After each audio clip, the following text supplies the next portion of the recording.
Hello बच्चों, आज का वीडियो काफी इंपॉर्टेंट है ऑर्गेनिक केमिस्ट्री की नेम रिएक्शंस के लिए। जेईई मेन 2020 से 2025 तक इन 6 सालों में 125 क्वेश्चंस 125 पेपर्स पूछे हैं अभी तक।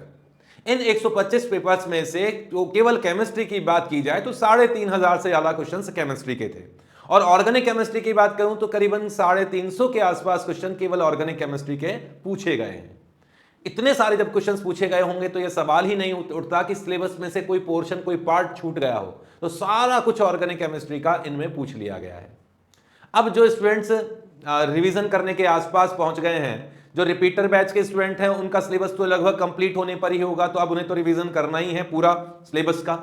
और जो 12th क्लास के स्टूडेंट्स हैं उनका भी करीबन 80% के आसपास सिलेबस कंप्लीट हो गया, और वो भी करीब ही हैं पूरा रिवीजन करने के लिए। इतने क्वेश्चंस को पढ़ना, हालांकि मैं तो ये नहीं चाहूंगा कि आप कोई भी पार्ट केमिस्ट्री का छोड़ के जाएं, पूरा ही पढ़ना चाहिए। एज ए टीचर कभी ये नहीं कहेगा कि आपको ये पार्ट नहीं पढ़ना है, क्योंकि किसी भी पार्ट में से कहीं भी क्वेश्चंस आ सकता है। बट इन 6 साल के पेपर्स के एनालिसिस करके मैंने केवल नेम रिएक्शंस की एनालिसिस की, किस नेम रिएक्शन में से कितने कितने क्वेश्चंस पूछे गए। उन क्वेश्चंस में से, उन रिएक्शंस में से जिनमें ज्यादा क्वेश्चंस पूछे गए हैं, उनकी एनालिसिस में यहां लेके आया हूं। बहुत सारे क्वेश्चन तो ऐसे थे, बहुत सारी नेम रिएक्शन ऐसी हैं जो मुझे कहीं ज़्यादा प्रिय हैं, मुझे कहीं मेरी फेवरेट टाइप की रिएक्शंस है, पर फिर भी उनमें से बहुत सारे क्वेश्चंस नहीं पूछे गए हैं। उनको छोड़ते हुए मुझे थोड़ा सा अच्छा फील नहीं हुआ, पर फिर भी डेटा जो कहता है उसके हिसाब से ये नेम रिएक्शंस आई हैं जिनके क्वेश्चन ज़्यादा पूछे गए थे। इससे ये साबित नहीं होता है कि आपके पेपर में इन्हीं नेम रिएक्शन में से क्वेश्चन आएंगे, बट उन क्वेश्चंस के आने की प्रोबेबिलिटी ज़्यादा है पिछली स्टैटिक्स के बेसिस पर। जैसे हेलो एल्कीन चैप्टर की बात करूं तो मैंने SN2 रिएक्शन, SN1 के क्वेश्चन कम देखे, SN2 रिएक्शन के क्वेश्चन काफी ज्यादा देखे। रिएक्शन बेस्ड क्वेश्चन थे, इसके अलावा उनकी ऑर्डर ऑफ रिएक्शन मैकेनिज्म के बारे में क्वेश्चंस खूब पूछे गए। वुड्स रिएक्शन के क्वेश्चन रिलेटिवली कम थे, लेकिन फिर भी अच्छे खासे थे। डिहाइड्रोहेलोजनेशन में E2 एलिमिनेशन के क्वेश्चंस खूब पूछे गए थे, एल्कीन फॉर्मेशन वाले questions. SN reaction of ambident nucleophile, जिसमें AgCN और KCN की रिएक्शन एल्काइल हैलाइड से साइनाइड और आइसोसाइनाइड किन में बना, फिर उनका रिडक्शन करने के क्वेश्चंस पूछे गए थे। हेलो एरीन चैप्टर में बात की जाए तो SN2TH SN2AR के क्वेश्चन भर के पूछे गए हैं, भर के क्वेश्चन पूछे गए हैं। उनकी रिएक्टिविटी के, उनकी रिएक्शन के, उनके प्रोडक्ट से बहुत क्वेश्चन पूछे गए। कुछ क्वेश्चन सैंडमायर रिएक्शन डाइएजोनियम सॉल्ट के भी थे। एल्कोहल के क्वेश्चन हालांकि नेम रिएक्शंस में नहीं है, बट डिहाइड्रेशन के क्वेश्चन पर्याप्त मात्रा में पूछे गए हैं। फिनॉल सेक्शन की बात करूं तो राइमर टीमान, जिसमें फॉर्माइलेशन वाले क्वेश्चन ज्यादा पूछे गए थे। कोल्बे स्मिथ रिएक्शन, डाउस प्रोसेस भी पूछा गया है, इसका टेम्परेचर आपको याद रखना चाहिए। क्यूमीन का ऑक्सीडेशन, क्यूमीन से फिनॉल फॉर्मेशन वाली रिएक्शन है, शॉर्ट में मैंने यहां लिख दिया क्यूमीन ऑक्सीडेशन, इसके क्वेश्चन। फिनॉल का ब्रोमिनेशन और एनिलीन का ब्रोमिनेशन के क्वेश्चन भी भर के पूछे गए हैं।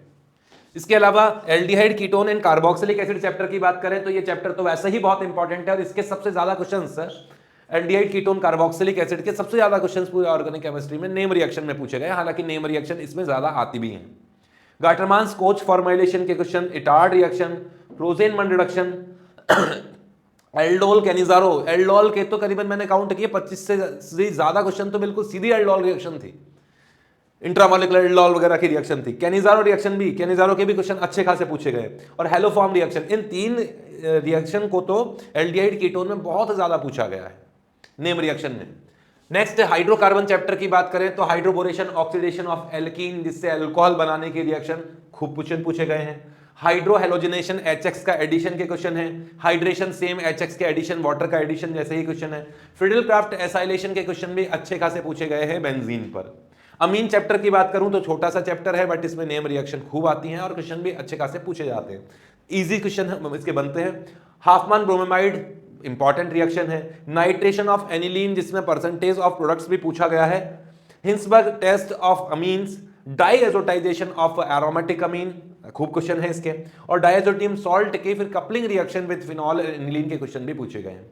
ये वो रिएक्शन है जो स्टैटिक्स के बेसिस पर, डेटा के बेसिस पर बनाई गई है कि हाँ रियलिटी में कितने कितने क्वेश्चन, हालांकि सबके नंबर अलग हैं, पर जो ज्यादा मुझे दिखाई दिए, संख्या फिक्स नहीं है, किसी के 25 क्वेश्चन भी थे, किसी के 15 क्वेश्चन भी थे, बट फिर भी उनके बेसिस पर ये मैंने एनालिसिस किया है।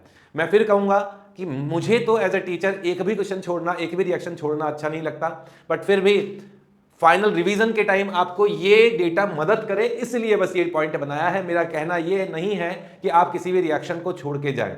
जब आपने साल भर आपने टॉपिक्स को पूरा पढ़ ही लिया है तो आखिरी में उन पॉइंट्स को क्यों छोड़ेंगे। बट रिवीजन करते टाइम अगर ये पॉइंट्स आपको ध्यान में रहेंगे तो थोड़ा सा ज्यादा टाइम आप इन पर दें, क्योंकि इनके क्वेश्चंस आने की प्रोबेबिलिटी ज्यादा है। आई होप ये एनालिसिस आपके लिए फायदेमंद रहेगी। ऑल द बेस्ट, मेहनत करते रहो, तैयारी करो।